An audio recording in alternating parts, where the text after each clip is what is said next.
wanajua namna ya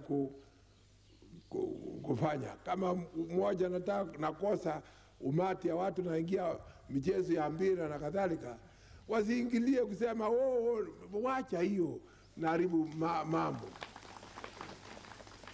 Na mambo yangu kila mara nikienda kokote niendako, nafahamu kwamba umoja kwa wananchi wa Kenya ndio ule utakaowezesha wao kuishi kama watu wa taifa moja. Afrika imekwisha kwa sababu ukabila inakwenda kadhalika kona huko na kila mahali.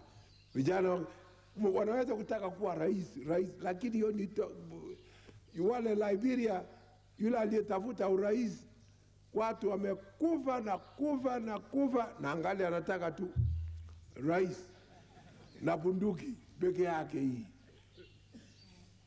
hatujengi nchi kwa bunduki, tunajenga nchi kwa demokrasia ya kweli. Tunajenga nchi kwa masikizano. Tunajenga nchi kwa kufahamu kwamba hata kama hapana pendwa leo, kesho utapendwa kwa kazi unayofanya.